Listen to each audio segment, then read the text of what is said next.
Évidemment, Je peux ça. voilà. Les procédures après cette entrevue, c'est d'obtenir le contrat d'embauche. Idéalement, il y aura peut-être des tests techniques dans le cadre des postes industriels, de soudeurs, par exemple. Ils vont faire affaire ici avec des partenariats. Il y a des entreprises qui sont présentes aujourd'hui en recrutement, qui font affaire avec des entreprises basées même ici à Tunis, qui vont faire effectuer aux candidats des tests techniques de soudure, par exemple, mais au niveau des machinistes. Donc, des fois, il y a certaines entreprises qui ont une deuxième étape de sélection par les tests techniques. Par la suite, il s'agit pour les candidats d'obtenir un contrat d'embauche, une offre déposée par l'employeur. Donc, du moment qu'on a l'offre, évidemment, on valide l'acceptation de celle-ci.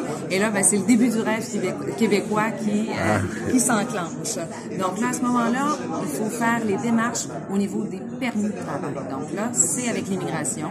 C'est mon collègue ici, juste à côté, qui est avocat spécialisé en immigration, qui va pouvoir informer de la démarche spécifique, parce que ça, c'est le niveau légal, mais c'est vraiment la démarche au niveau des permis de travail qui s'enclenche. Dans certains cas, au niveau des professions, automatiquement, dès que l'employé ici qui est embauché, dans un corps de métier qui est spécialisé, le conjoint-conjointe va obtenir le permis de travail aussi, un permis de travail temporaire ouvert pour pouvoir accompagner le conjoint-conjointe au Québec. Donc, pour que ça devienne un projet de vie familiale. Par contre, dans le cas de certains métiers qui sont considérés dans la classe C, dans la classe D, au niveau de la spécialisation, malheureusement, les gouvernements ne permettent pas encore, dès que l'employé reçoit une demande de permis de travail, de déposer une permis de travail. Le conjoint-conjointe, malheureusement, ne peut pas déposer au même moment une demande de permis de travail temporaire ouvert. C'est le cas, par exemple, des préposés aux bénéficiaires, des aides-soignants ou de certains cadres de métiers aussi qui sont peu spécialisés. Les gouvernements sont en train de travailler là-dessus. Nous, on fait des pressions sur les gouvernements pour assouplir ces mesures-là de façon à ce que tous les postes qui sont comblés ici en mission permettent aux conjoints-conjointes d'eux aussi déposer une demande de permis de travail temporaire pour que ça devienne un projet d'immigration, un projet de famille, un projet de vie. On ne veut pas séparer les familles. Malheureusement, la loi, dans certains cas, c'est difficile. C'est compliqué, un peu compliqué au Canada. Donc, ce qu'on va faire dans ces cas-là, c'est essayer de trouver un autre chemin à l'immigration. Donc, on va essayer peut-être, dans ces cas-ci, de trouver, nous également, une autre voie pour le conjoint-conjoint qui puisse venir au Québec aussi avec les enfants et que ce soit vraiment un projet de vie familial. Projet familial. C'est ça, c'est important. Les familles, oui, bien évidemment, pour ne pas séparer les familles. Non, puis on veut qu'ils bâtissent un projet de vie chez nous au Québec. C'est ça le succès du projet d'immigration, parce qu'en fait, le succès d'un projet d'immigration, c'est pas seulement la personne qui est embauchée en mission internationale, c'est également toutes les personnes qui gravitent autour de ce projet d'immigration-là. Et le conjoint-conjointe, évidemment, c'est l'autre clé de la réussite d'un projet d'immigration. On veut que les familles évoluent chez nous au Québec, dans notre culture. Bien, évidemment, pour les besoins aussi du Québec. Tout à fait. Donc, on parle d'une démarche là au niveau des permis de travail, de la délivrance des permis de travail qui peut durer pour les Tunisiens ici entre 6 et 8 mois, excepté pour les gens qui sont spécialisés au niveau des technologies de l'information. Parce qu'il y a ce qu'on appelle un volet des talents mondiaux. Mon collègue également, qui est spécialiste ici au niveau de l'immigration, pourrait vous l'expliquer, qui est une entrée express au Canada. Parce que au niveau des technologies de l'information, on est réellement en pénurie de main-d'œuvre criante au Québec. Donc, il y a déjà un petit moment, les gouvernements, justement, ont créé ce volet-là, le volet talents mondiaux, pour une entrée express au Canada. Donc, ça, on parle là, d'une durée approximative de 2 mois avant d'arriver. Donc, c'est vraiment très, très rapide. Et voilà, par la suite, c'est l'arrivée au Canada qui est prévue. Évidemment, on a plein d'organisations. Québec International a des partenaires pour favoriser l'intégration et la réussite du projet d'immigration. Groupe Perspective, pour qui je travaille, est un partenaire de Québec International depuis 10 ans. Donc, nous, Groupe Perspective, on est une firme de recrutement de personnel. On est l'intermédiaire entre la société, l'entreprise qui est basée au Québec, et le chercheur d'emploi, le candidat. Donc, nous, au Québec, on a des demandes, des employeurs qui viennent vers nous avec un profil spécifique de candidat recherché.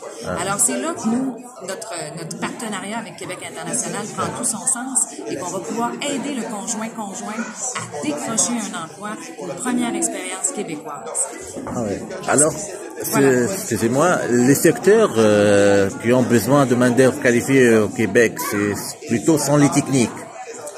Au niveau, les secteurs qui sont vraiment très, très pénuriques au Québec, les technologies de l'information, assurément, que ce soit les postes de développeurs, les postes de conseillers en architecture. Au niveau de la sécurité de l'information, c'est très recherché. Ah oui, j'ai parlé avec Monsieur Fanny. Claude, avec Fanny Gardin, oui, c'est ça. Eux recherchent justement en sécurité informatique des postes très, très spécifiques. Également, des postes, les métiers au niveau industriel, comme des postes de soudeurs, des machinistes, des tauliers, c'est quelque chose qui revient là, au niveau de la soudure, il y a quand même énormément de besoins. À chaque mission qui est orchestrée ici à Tunis depuis déjà les dernières années, il y a systématiquement des entreprises qui viennent rechercher des soudeurs ici.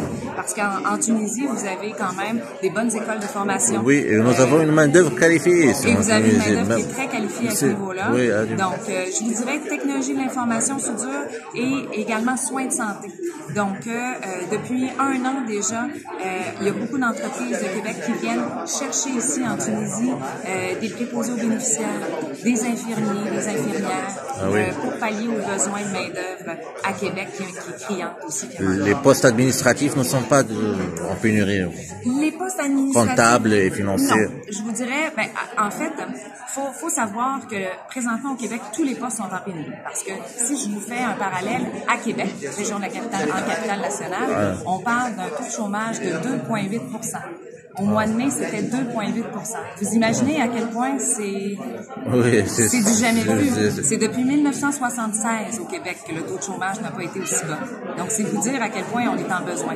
Donc, il y a une pénurie de main-d'œuvre dans tous les secteurs d'activité à 2,8 % de taux de chômage dans la région de la capitale nationale. Vous êtes d'accord avec moi? Oui, évidemment. Mais il y a quand même des secteurs d'activité où c'est moins criant que d'autres. Dans les technologies de l'information, tout le monde est en emploi. Au niveau des soins de santé, tout le monde est en emploi aussi. Les employeurs chez nous s'arrachent la main-d'œuvre et ils sont très compétitifs à ce niveau-là pour faire de la rétention de main-d'œuvre parce que la pénurie est criante, justement. Merci beaucoup, Alain. Je suis très ravi de vous connaître et de parler avec vous. Et je souhaite vous voir aussi en décembre, je pense, la prochaine session. Oui, on revient en décembre, effectivement. On revient en décembre pour une prochaine mission. Ce ne sera pas les mêmes entreprises qui seront sur place. Ça va être d'autres entreprises, possiblement. Possiblement, certaines vont revenir aussi en décembre qui sont ici. Dernière question. Est-ce que c'est vrai que les secteurs, les besoins des entreprises varient au Québec chaque 6 mois? L'État met une nouvelle liste des métiers qui ont besoin ou non? La liste au niveau des métiers, traitement simplifié.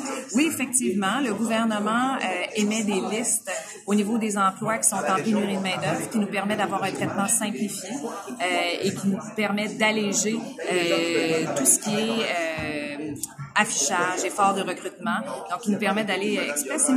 Moi, je vous dirais qu'à ce niveau-là, c'est vraiment mon collègue de l'immigration qui pourrait vous expliquer comment ça fonctionne au niveau des listes, parce que il n'y a pas une fréquence exacte à laquelle ces listes-là sortent. C'est pas la liste est bonne pour 2 ans. La différence, par contre, que je peux vous dire, c'est qu'avant cette liste-là ils émettaient une liste avec les métiers à traitement simplifié, justement, ça veut dire les métiers les plus pénuriques pour l'ensemble du Québec. Et depuis déjà quelques mois, en fait, depuis 2019, on a vu l'apparition d'une liste par région administrative au Québec.